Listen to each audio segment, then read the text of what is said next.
Good morning. My name is Reverend Jim Ernston, and you are at Unity of Charlotte. So let's go ahead and say our mission. This mission was created so that we know what we're doing here. This is the reason why we're here. So let's say this out loud. Unity of Charlotte is the place where we nurture deep and mature experience of God through the practice of unity principles. Simply put, we are here to love, grow, and serve. Love, grow, and serve. Absolutely. If you're here for the first time, we would like to gently welcome you. So if you're here for the first time, just gently raise your hand and we can say hello. And everyone, how about those at home? Anybody here for the first time? We do have one. Whoever you are, welcome as you're checking us out on Zoom. We appreciate you being here. There are many different ways to find out what's going on here at Unity of Charlotte. There is the website, there is the newsletter, Facebook, YouTube channel. What is that? Instagram, yes. I have to remind myself, that's Blue Sky, and then our physical bulletin board. So if you're here in person, go to our bulletin board because everything shows up there, all the little things that we do. So check us out in all those different ways. Let's go ahead and move into prayer. So I invite you to take that breath, to move within as we gently shift from that thinking part of our brain into the feeling part of our heart center. That heart space that allows us to expand into this time together, this time of deepening awareness. We open ourselves up to the reality above and beyond what we experience in our humanity. And we invite ourselves to experience the divine here today. I rise into the realization that every aspect of my being, and you can use these words as your own, I rise into that realization, both physical, mental, emotional, and spiritual as well. They are all divine. We have never been separated from that divinity, and we celebrate that fact. We appreciate this awareness, all of these gifts in our lives, this knowledge, the camaraderie that we bring to this time here together. And so it is. Amen. Know that as well that we can use this space, this prayerful space to bring into this service those that we know, family, friends, that may be in need of prayer as well. So we reserve this space to say their name or the situation gently out loud. So at this time, say that out loud. Kurt. Hannah. Arlene.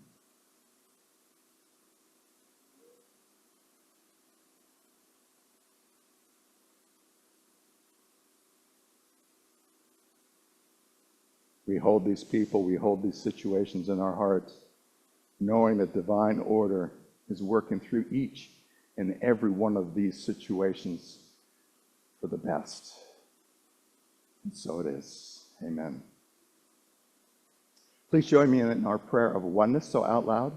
There is one presence and one power in my life and universe. God the good, omnipotence.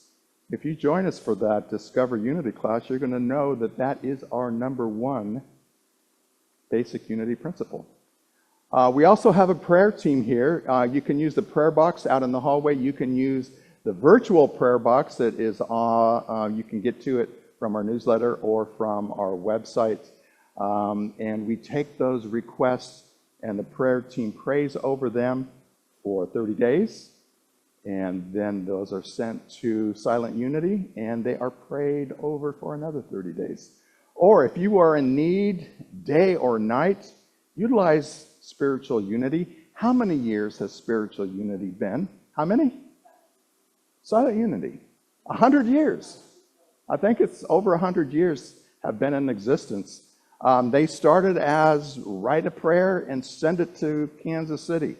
And it's right now it turned into a telephone prayer service, and right now you can use the internet. So we're up to date. It's a good service. It's a good service. I am going to invite Fred up as Fred does our daily word for today. The daily word. Through the power of God, you are brave. When I choose to have a greater, more expansive experience of life, I am brave and I move beyond. I do not judge myself for hesitating. I take my reluctance as a clue to call upon the strength of God within me and move forward. There's more. I believe I am meant to live a fulfilling, satisfying life. Whether I'm interested in having grand adventures or simply stepping out of my comfort zone and trying new things, I can rely on the divine within as I summon the courage to do new things. I am brave. As this becomes the truth of my heart, my experience of life expands. From 2 Timothy, God gave us a spirit of power and of love and of self-discipline. Well, that was such a magnificent lead into our topic today, because we're continuing to talk about growing through prayer. And today I'm going to use the idea of doorways into prayer and stillness. And I want to talk a little bit about prayer and stillness because they are two things that really go hand in hand. And we're going to talk about how that is and the doorways we can walk through to enter into that experience. And we're going to talk about doorways because we're all unique and we all find our own ways into a prayerful experience. There's not just one way to do it. And so this is going to be, Reverend Jim really talked so beautifully about what prayer was. This is going to be a little bit more on how do we do it. And I'm going to offer you a variety of ways so you can find for your unique expression what works for you to come in to an experience of communion with your divine source. We're going to talk about them as doorways. And I'm going to use a couple of stories to kind of as metaphors to kind of understand what we're talking about. One is a story about the river stones, and it's about a teacher that gave 3 of her students a smooth river stone and said, take this and go listen for God. So one of them took that stone and they sat down quietly and held that stone as they just turned within and got very quiet. The other took that stone and they bounced it across, you know how you would skip rocks across a pond? And with each bounce, they let go of a worry and then just sat and reflected on the ripples in the water. The third one took that stone and she opened her journal and she drew an outline of the stone in her journal as a prayer. And when they were done, they came back to the teacher and shared what their experience was. And she just smiled and said, you each had a different way of finding the stillness, but you were met by the same spirit. And I thought that was a beautiful expression of how many ways we go. Another way to look at it is the ocean. The ocean and its shores. You know, the ocean is often used as a metaphor for the depth of the stillness that we can find within ourselves. But we approach the ocean in many different ways. Some people walk along the shore with their feet in the sand, listening to the sound of the waves to find that place of stillness. Some may dive deep into the ocean to actually experience the quietness that's far away from the noises of the outer world. Some sail across the surface. Maybe I imagine being on a surfboard, sitting out past the waves where you just feel the gentle rock of the waves. And still others may just sit on the shore watching the horizon. They all have different approaches to being in the experience of the depth of this ocean, but the stillness they find is the same place. And then, of course, we have the pretty well-known analogy of the mountain. There are many spiritual paths up the mountain to that place of union with God, which is still what stillness is. Some rock climb up that mountain to get up the mountain. Others take a slow, gentle path. Others meander in a spiral, round and round. Doesn't matter. When they get to the top, it's the same place. And so that's when we talk about stillness and prayer, that's what we're talking about getting to, but also knowing that we all have different ways of finding that. So let's begin with the idea of prayer and doorways into prayer. And I'm going to begin with Charles. Charles Fillmore is co-founder of the Unity Movement with his wife Myrtle, and he says this about prayer. We have been so persistently taught that prayer consists in asking God for some human need that we've lost sight of our spiritual identity and have become a race of praying beggars. Now, I want to say this is not a criticism for those who pray to God, but it is an expression of how prayer can be accelerated and expanded and deepened when we first recognize our spiritual identity instead of trying to seek it as something from something outside of ourselves. And then he goes on to say, above all, practice the presence of God in prayer.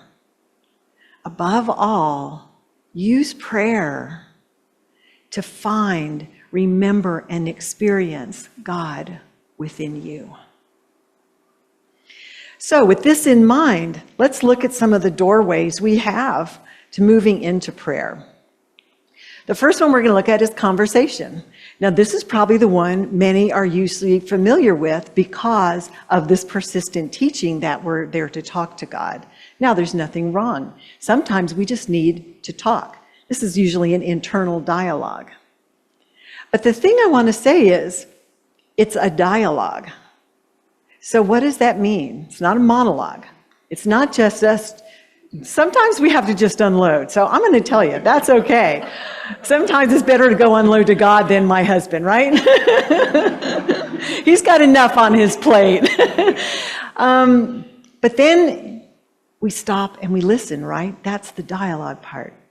We speak what's on our heart, but then we listen. This is an important part, and we're going to come back to that when we look at stillness. So this is about speaking, listening, and being present. It's like conversing with a trusted friend or a spiritual counselor. And the idea is if you're going to your friend and your counselor, you're looking for guidance.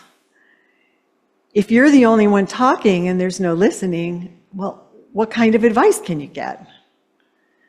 So we got to remember listening is a part of that conversation. The next one is affirmation. We spend a lot of time in Unity talking about affirmations. This is one of the foundational differences, I think, in how Unity teaches prayer and expresses prayer. Affirmations mean we are aligning our thoughts with spiritual truth. The way we think begins not coming from our personality and ego and worldly senses, but from this deeper spiritual sense.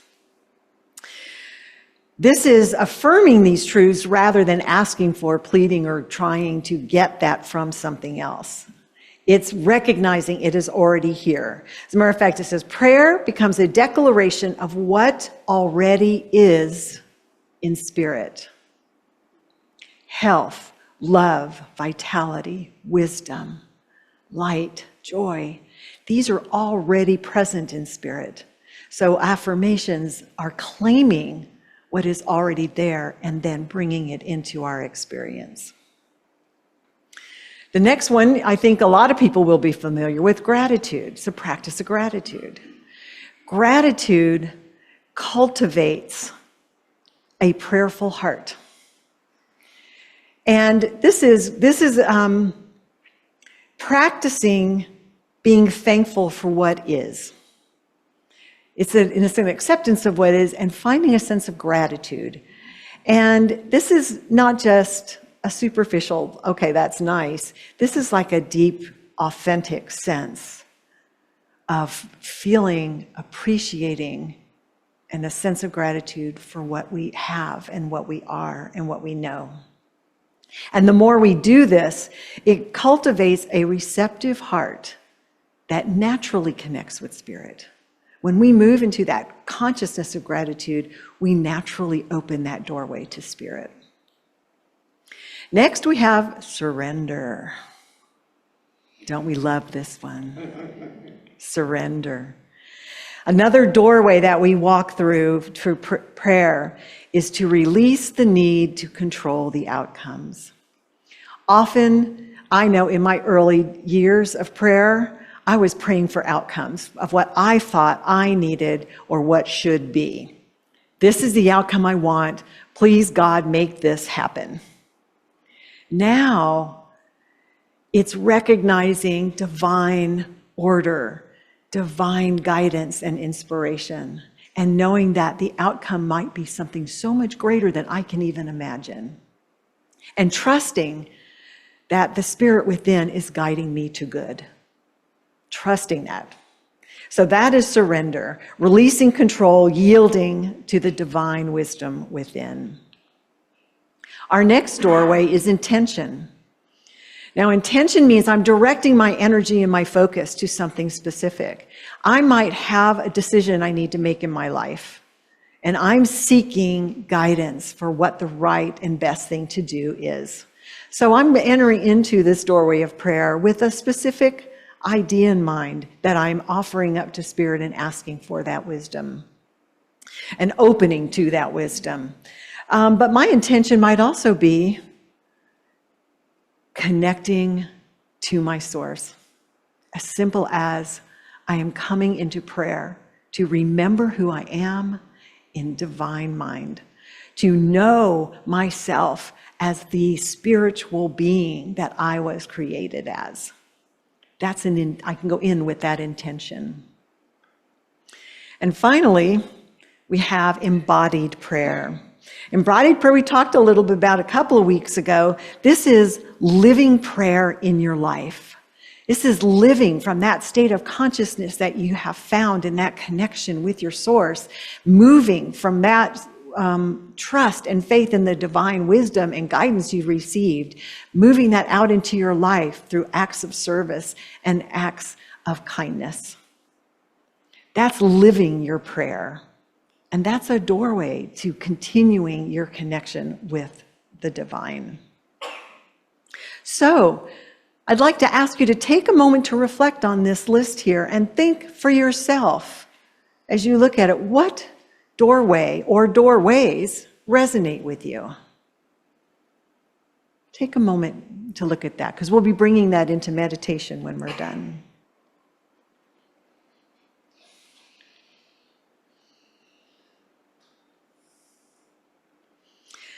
All right, our next part is to talk about now stillness, doorways into stillness. Silence and stillness, I kind of use those words interchangeably. In Unity, we talk a lot about going into the silence. This is a term that's often used. Stillness is really the same thing. And, I teach a contemplative practice class as part of the spiritual direction program at our Worldwide Ministries Educational Institute. And as soon as I start talking about silence and stillness, that's when I get the most resistance. Because people immediately think they have to sit on a mat or a pillow for 20 minutes up to an hour without moving. And that's not true, though it is, however, a very, very good practice. I would highly recommend it. So you don't have to start it, you can start with 2 minutes, go to 5 and build up. But it's not the only way to find stillness. But everybody knows how to find silence and stillness. Everybody knows how to do it. And I'm going to give you an example. Let's say you're busy maybe doing the dishes and you're thinking about your day and you're chugging along, and somebody walks in the room and they call your name. What do? You stop what you're doing, you stop what you're thinking about, and you focus on them for a moment. You've really just kind of gone into an instant of stillness. Now, it may not last long before your brain starts kicking in and you're but we all know how to do that. It's the pause. It's the pause we hit every time we move from one thing to the next. It's when something grabs our attention and for a moment we have to stop.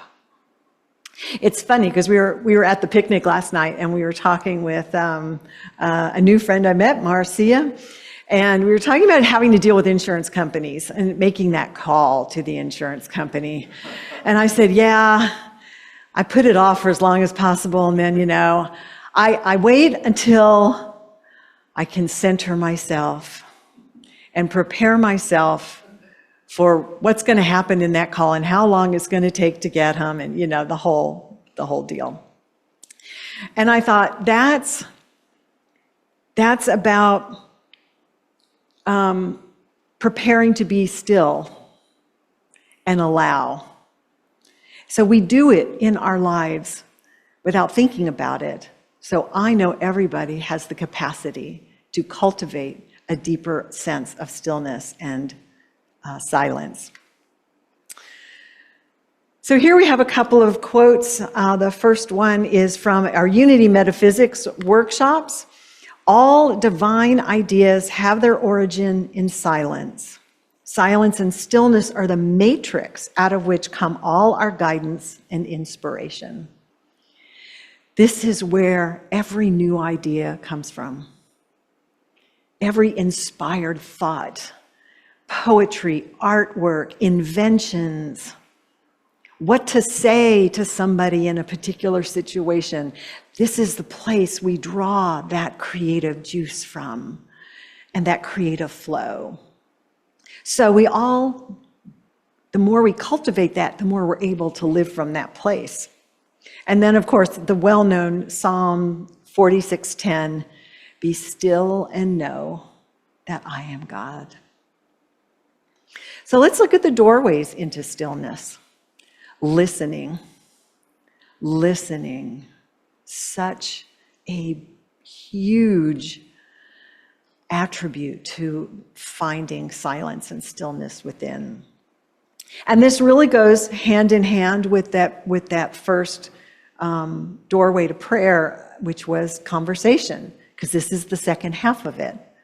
So prayer we often think of as speaking or being actively engaged. And then comes the silence and stillness where we become open and receptive.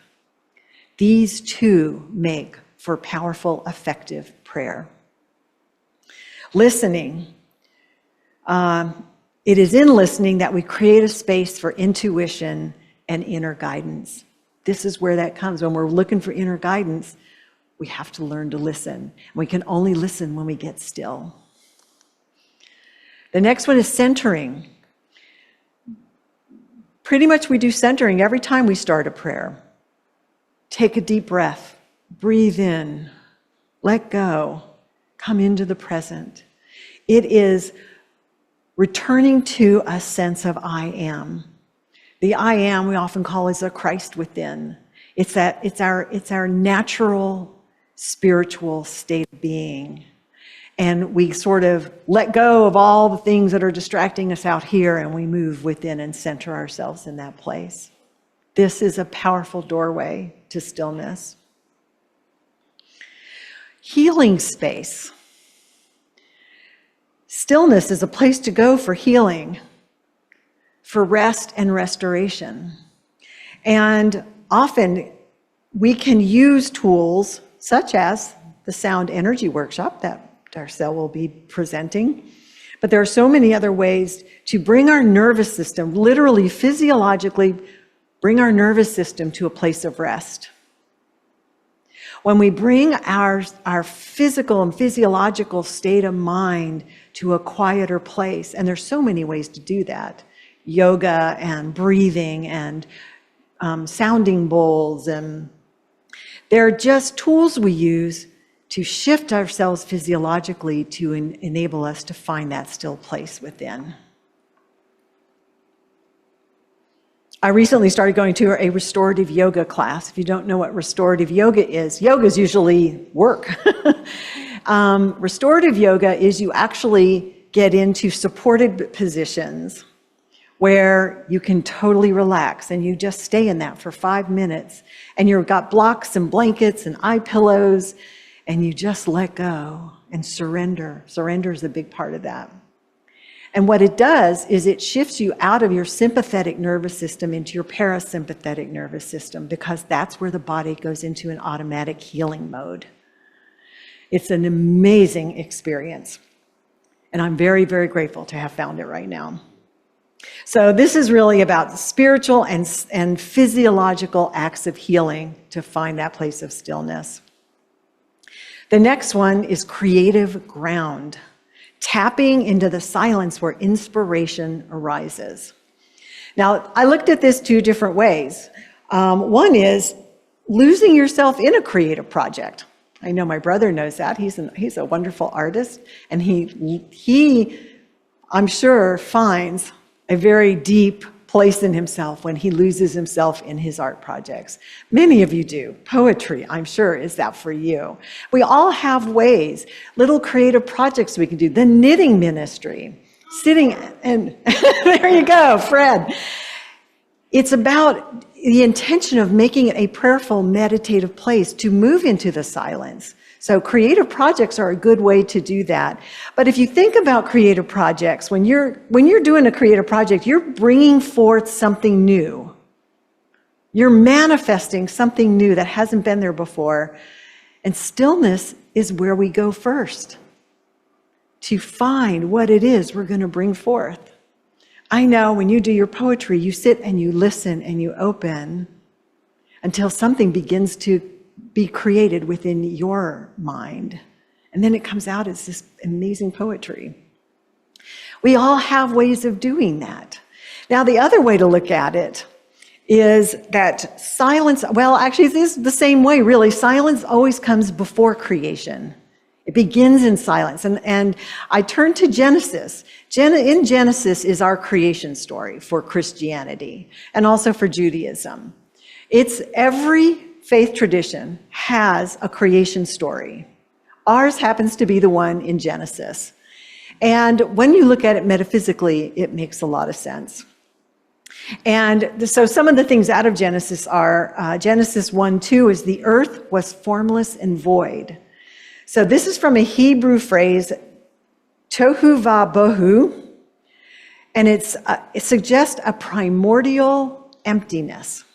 A primordial emptiness, a vast stillness before creation takes shape. So there had to be this stillness first, which something could then be manifested. And this has often been seen as a silent pause before God's creative word enters. Another one is the Spirit of God was moving over the face of the waters. And this gentle hovering and brooding has been interpreted by mystics as a quiet presence. A quiet presence, a moment of stillness, again, before God's words were spoken, let there be light.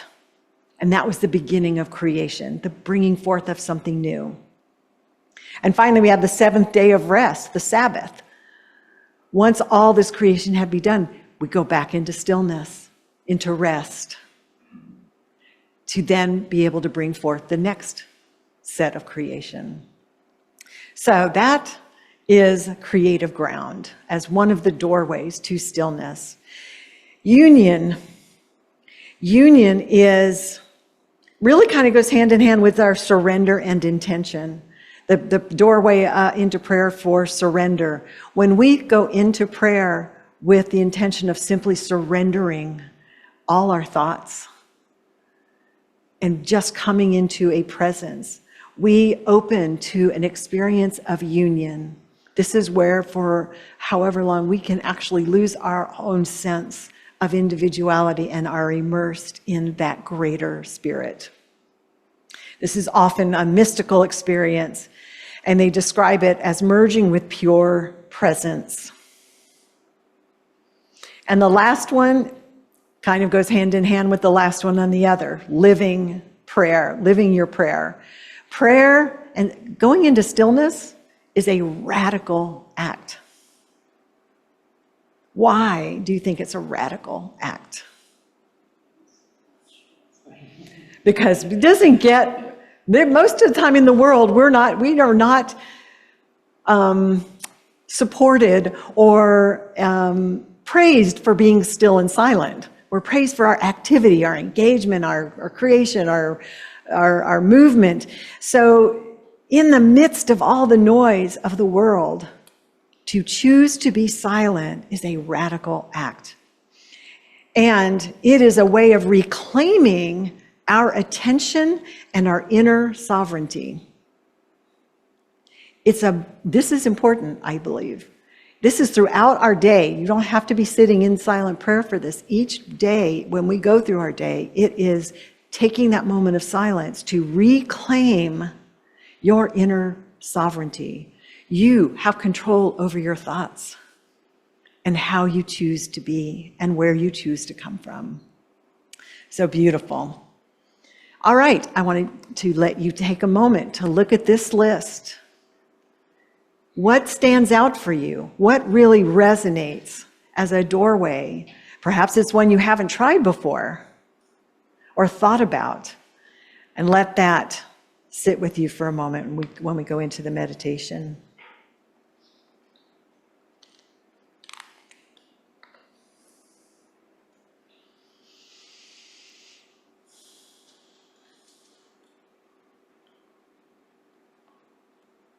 So I'm going to wrap this up with an affirmation, but first I want to encourage you to consider these different doorways as you're going through this week. Perhaps take one or two of them. I hope you've picked one or two as we've paused on this list, and do a simple practice throughout the week. Choose at least one doorway to prayer and one to stillness. Many of them go hand in hand beautifully. Spend 5 minutes daily in that practice. And then reflect on what your experience was. How did it work for you? What happened? Did you find your way into an experience of prayerful silence and stillness?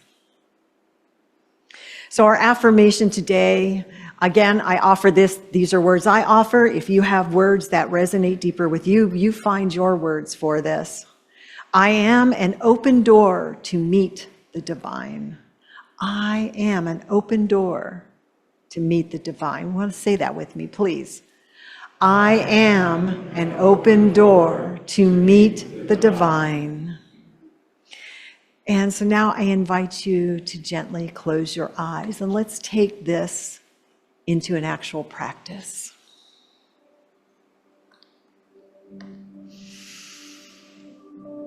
We'll start with centering by focusing on the breath,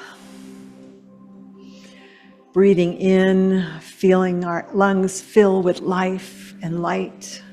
And as we breathe out, we feel a sense of calm and relaxation throughout our physical body. If it's comfortable, our eyes are gently closed, our feet are on the floor, our hands resting gently on our lap.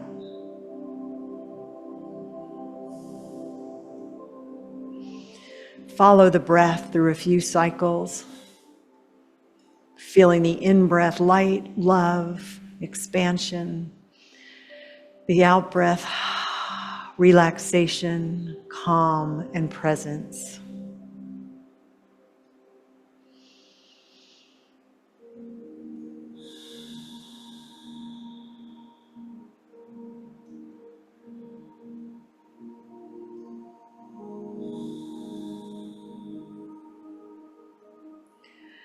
Then take a moment to notice in your mind an inward turning, letting go of any distractions or thoughts or busy ideas of the outer world and turning to our inner scape, our inner space. Thoughts don't have to stop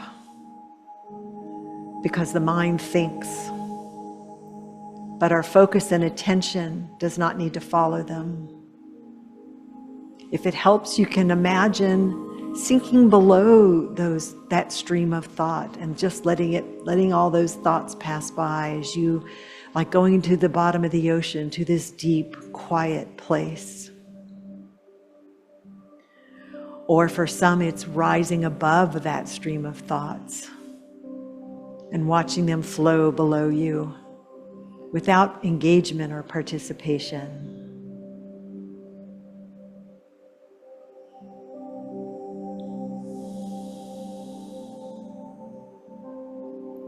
With that will usually come a sense of peace and calm in the mind. It's okay for this moment to let go of any worries or distractions.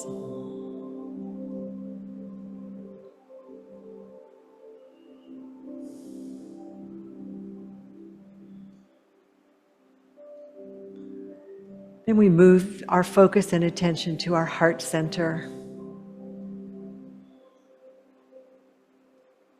Our heart center is like the center of our being. And we find there a doorway,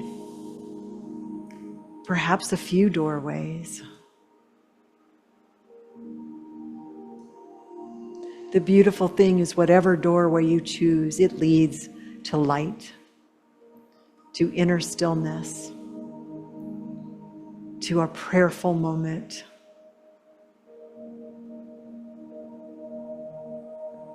Perhaps you need to speak and listen to Spirit. Perhaps you're just ready to surrender and enter in with the simple intention of coming into communion and union with your source.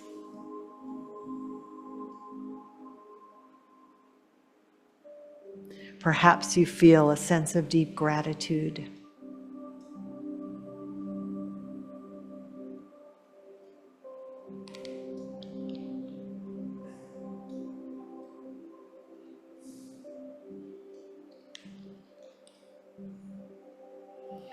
Perhaps you're bringing an intention in for divine guidance on a specific situation, for the intention of supporting another in their healing process, an intention of supporting this world and humanity in its healing process, in its evolutionary step.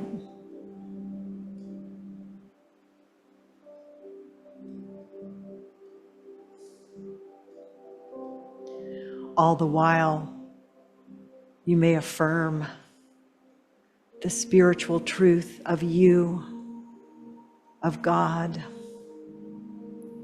as the single divine source with which all life is immersed and connected as a whole in oneness.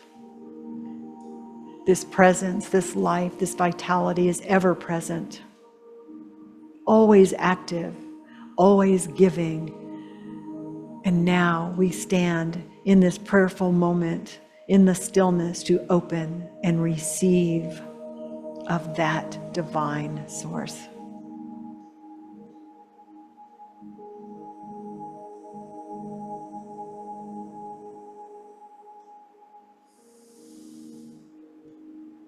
I am an open door to meet the divine.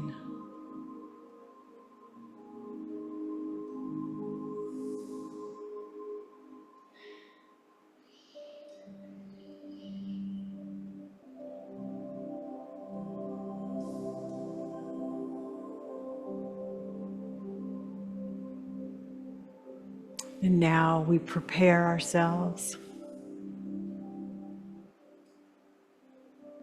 to move from this place of stillness and prayer,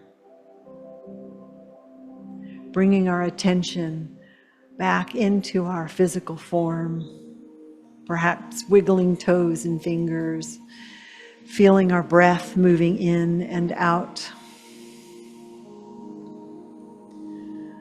bringing our focus and attention up behind our eyes, keeping them closed for just one more moment,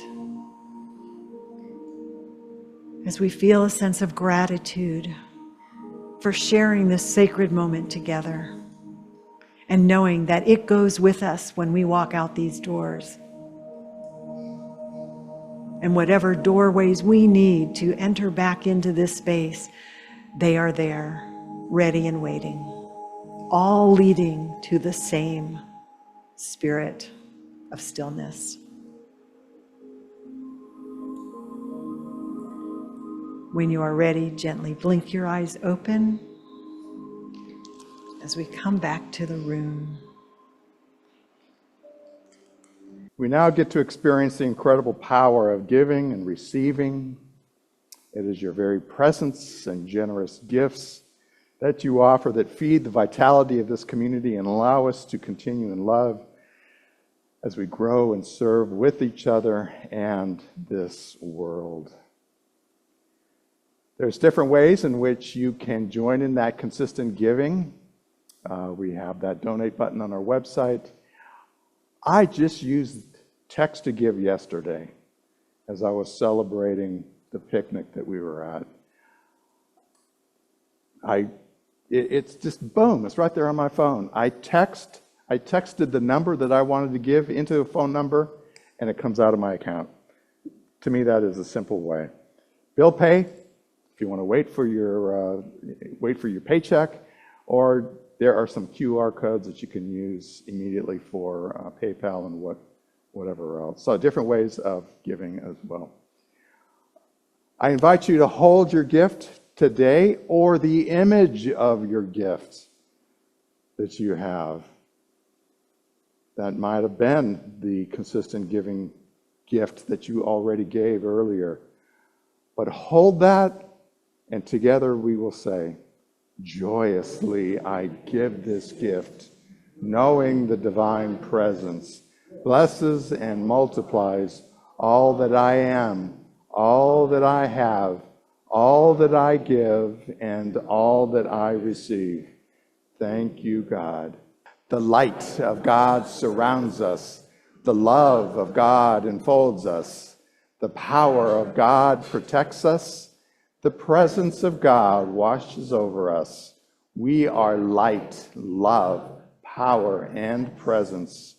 Wherever we are, God is, and all is well.